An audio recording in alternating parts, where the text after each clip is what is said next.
You ever had one of those neighbors who thinks a clipboard makes them the sheriff of the whole world? Well, I did, and I say that as an actual sheriff. At least, I used to be. See, when this all started, I was on administrative leave, some paperwork mess tied to a corruption case that didn't even involve me directly. So for a few months, I was just that divorced guy who'd moved back in with his 70-year-old mother. Nobody in the neighborhood knew who I really was, and I liked it that way. It gave me peace. Or at least, it did, until she moved in across the street. Her name was Margaret Hensley, president of the Maple Grove Homeowners Association, self-appointed guardian of lawns, mailboxes, and every inch of painted fence within half a mile. You could spot her from a block away, navy blazer, clipboard, hair pulled so tight you could tune a guitar on it. For weeks, she'd been poking around everyone's property, snapping photos, citing people for decorative noncompliance and unauthorized flora placement. You'd think she was managing a nuclear facility, not a cul-de-sac in the suburbs. At first, I ignored her, but then she started showing up at my mom's place. My mom's sweet, gentle, old-school polite, the kind of woman who still bakes cookies for the mailman. Margaret, though, treated her like a suspect. She'd stand at our door holding that clipboard like a weapon, asking about the color of our garage or the height of our rose bushes. My mom would apologize, even though she hadn't done a thing wrong. And one morning, that's when everything really went off the rails. I was sipping my coffee, still half asleep, when I heard the front door unlock. Not knock, unlock. I turned, and there she was, Margaret, standing in my living room like she owned the place. "Good morning, Mr. Lane," she said, all calm and official. "Emergency inspection under Section 9 of the Community Charter." I stared at her, stunned. "You just let yourself in?" She smiled like I'd asked if the sky was blue. "We have master keys for emergency access. Your mother signed the consent form last year." I set my mug down real slow. "Lady, unless the emergency involves a fire or a flood, get out of my house." But she didn't flinch. She started taking pictures of the couch, the windows, even the family photos on the wall, muttering under her breath about color coordination violations and decor placement. My jaw clenched, but I didn't stop her. Not yet. Because every instinct I had as a cop told me this was more than just an overzealous HOA rep.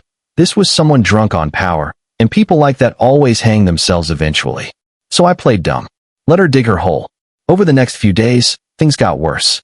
She fined us $200 for the garage door being unapproved beige. Then 50 more because our rose bushes were encroaching on communal airspace. Yeah, she actually said that. Then came the app notifications, constant pings at all hours demanding I upload photos of my yard. It was like being stalked by a bureaucrat with Wi-Fi. Then one morning, I walked outside to grab the paper and saw the curb in front of our house had been painted red overnight. A fake no parking zone. The paint was still wet.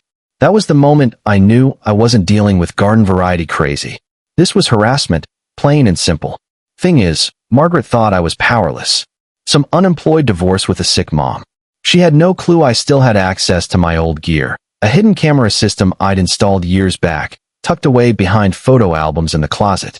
That thing caught everything, time-stamped, watermarked, legally admissible. Every time she crossed that threshold, she was leaving digital fingerprints behind. About a week later, my mom got a call from someone claiming to be part of a community wellness check. Asking questions about me. Was I working? Was I mentally stable? Did I have financial trouble? She hung up, scared. I knew exactly who it was.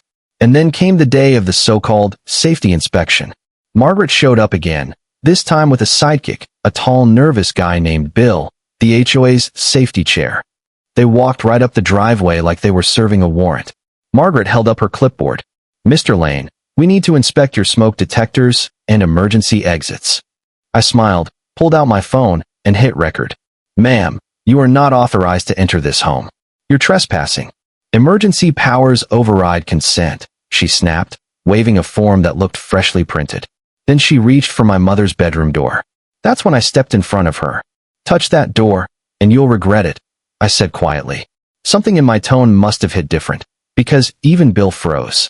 But my mom, poor thing, was standing in the kitchen watching this unfold, breathing fast, clutching her chest. She had asthma, and the stress finally hit her like a freight train. She gasped, stumbled, and grabbed for her inhaler.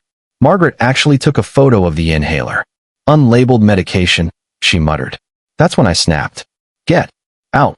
The paramedics arrived 6 minutes later, bless them. They took one look at my mom, one look at Margaret with her camera out, and said, "Ma'am, you need to leave, right now." Margaret tried waving her paper again, babbling about community safety, but the lead medic, this tough woman named Jen, cut her off. "This is a medical scene. You're interfering with care. One more word, and I'll call the police." Margaret went pale.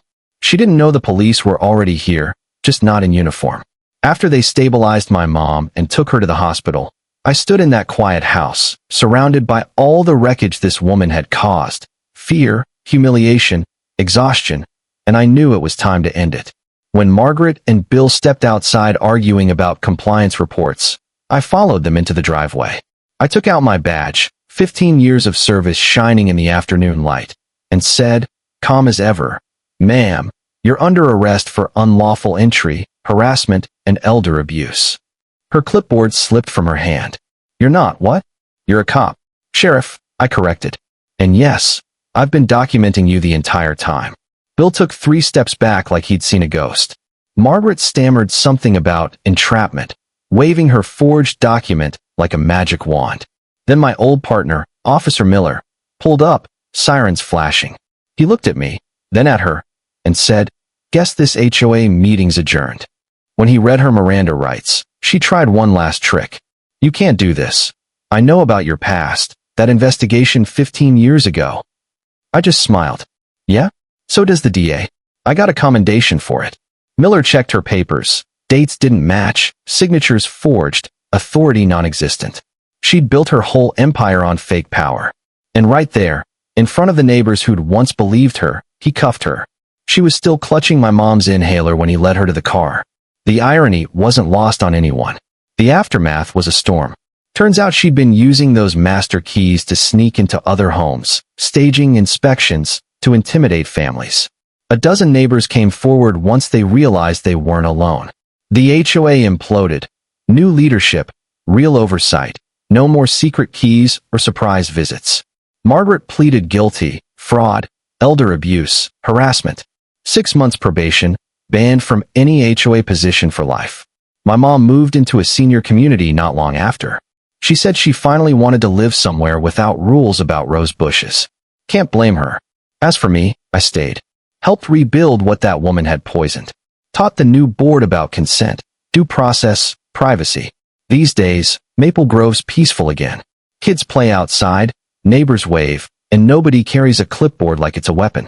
Sometimes, though, late at night, I still check the footage from that old black box camera in the closet. Not because I'm paranoid, just because I know how easy it is for power to twist people. How fast a sense of authority can turn into control.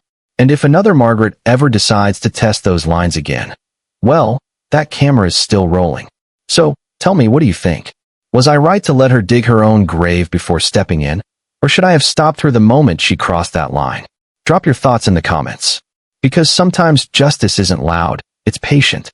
It waits, and when it arrives, it knocks louder than any clipboard ever could.